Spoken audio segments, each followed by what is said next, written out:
Hi guys, welcome back to my channel. I hope you're having a great day so far. So I wanted to talk to you about social media today. Social media. I feel like it gets a really bad rap. Personally, I do not feel like social media affects me negatively in any way. If we discount YouTube, because obviously the way that I interact on YouTube is very different to my regular social medias or a regular social media user, because obviously I have my own channel, I upload my videos and people are either subscribers or viewers of mine, whereas obviously if you are a regular social media user and you just have an account, you're not necessarily sort of opened up to the same interaction as what I have on YouTube. So ignoring YouTube or YouTube as a channel, because I am a subscriber and a viewer myself first and foremost, but focusing on my Facebook, my Instagram, my Twitter, my Snapchat, which is pretty much all the social medias I have. I think, you know, I use things like Pinterest and stuff like that, but it's not really in my mind in the same category as the other social media sites, because obviously Pinterest is about upload. You don't sort of interact with people or message people. There's no sort of things like retweeting, you know, commenting, all that kind of stuff is not the same. So we'll focus on like the main kind of social medias: Instagram, Twitter, Facebook, Snapchat. Those are the kind of key ones. So for me, it definitely does not impact me in a negative way. It doesn't make me feel bad about myself. It doesn't make me feel like I'm comparing myself to others. It doesn't make me feel like my life's not good enough. It doesn't make me feel like I'm ugly or I'm fat or my body isn't good enough or any of those things. But I hear those things all of the time, and I hear social media does this, it gives us pressure, it makes us feel like our lives aren't good enough, it drags us down, it's negative, it impacts us, it makes us depressed, it makes us compare ourselves. We have all these unachievable goals and examples of what we should be doing and what our life should be like at these stages and things like that. Now there's part of that might be the fact that I'm in my 30s, I'm happily married, I'm a mother, as opposed to being maybe a teenager or someone who is in their 20s and is trying, you know, in that phase of your life where you're just trying to keep it all together and trying to learn who you are and what you want from life and all of that stuff. Maybe it's a bit to do with that, but I do hear a lot of those same things from people my age, people older than me, more mature than me, who have very happy lives, who also have this really negative feeling when they go on social media. Very common. Lots and lots of people have the same issue. So I started to think about why this is, why it doesn't impact me negatively, and how I can help other people to have a more positive experience on social media and how to not have it affect you.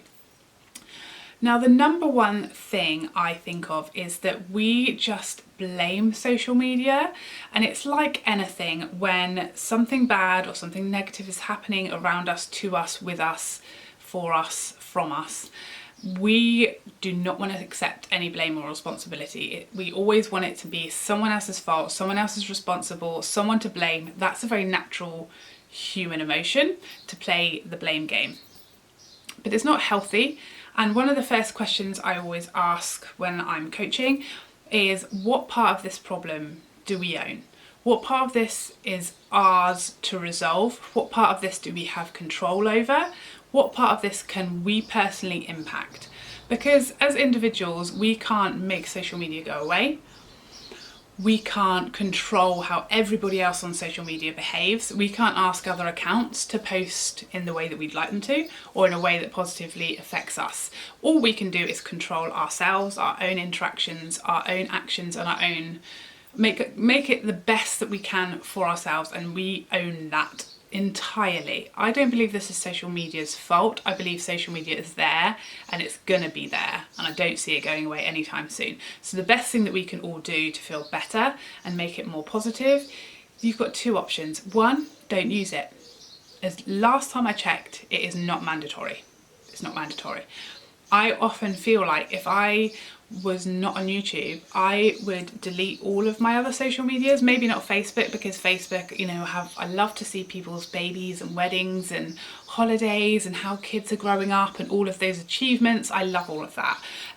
But the ones that are like my public social medias, Instagram and Twitter, if I didn't have my channel and I didn't want to interact with my subscribers and let subscribers know, you know, about releases or about uploads and all of that kind of stuff, interact with brands, all that kind of stuff, I would just delete them.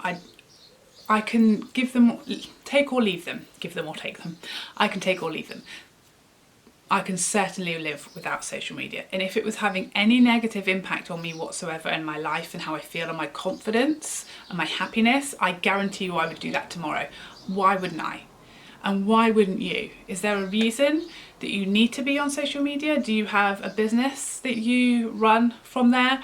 Is there a need for you to be on social media if it's impacting you negatively? I cannot fathom why you're on there. Just take it off your phone. Get rid of it, destroy it, delete the app. You don't have to delete your whole account if you want to come back to it, but I would 100% recommend taking a complete break, deleting the apps, and then seeing how you feel. If you feel better, stay away from it. What good is it doing you?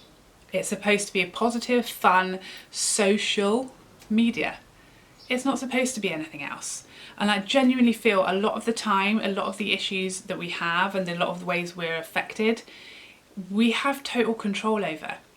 One of the reasons why I have such a positive experience on social media and why it uplifts me, cheers me up, makes me happy, makes me laugh, makes me smile, makes me feel good about myself, is the accounts that I follow.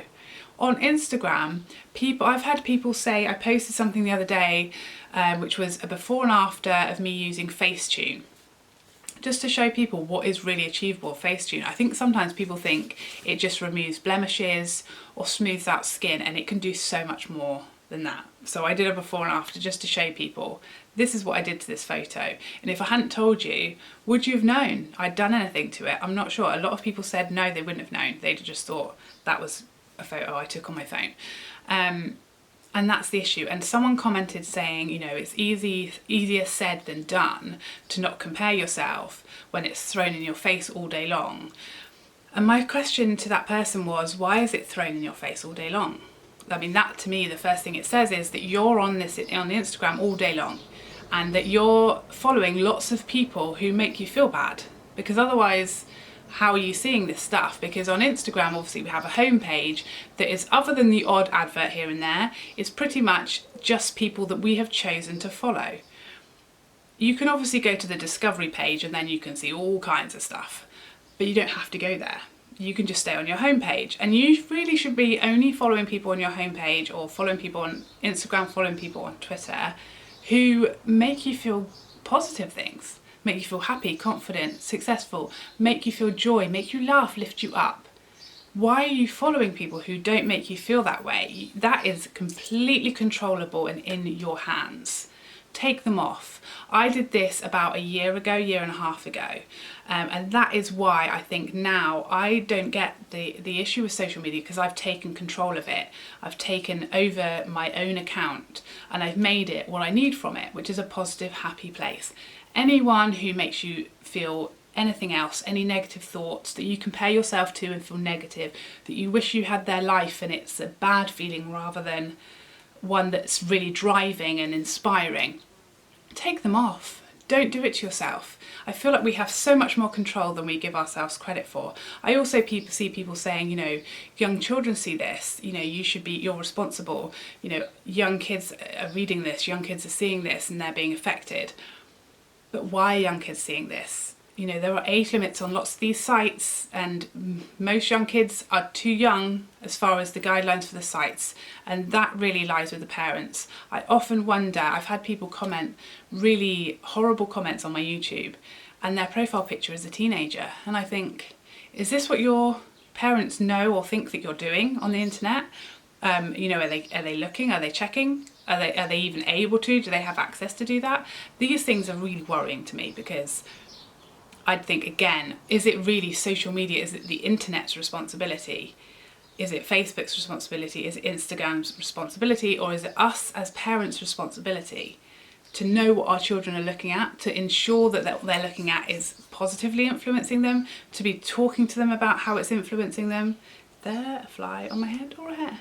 What awful, tragic, horrifying consequences not knowing these things can lead us to. And can we always, you know, can we always find out? Can people lie? Can people hide things? Of course.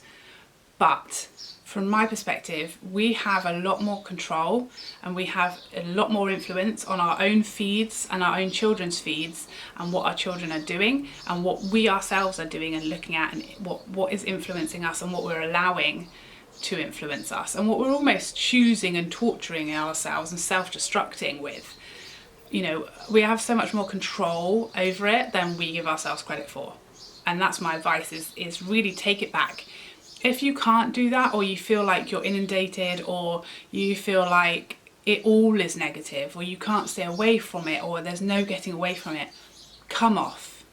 It'll be the best thing you can do. So I hope you found this video helpful. I'd love to know what your thoughts are down below, if it's something that you really struggle with, and what steps you've taken, and whether you're going to be taking different steps from now on, what you found really helps you stay positive on social media. And if you've come off, if you've never even been on, what do you think? What are your thoughts? I'd love to know. I would love to see you in a future video. Otherwise, take care for now. Bye bye bye bye bye.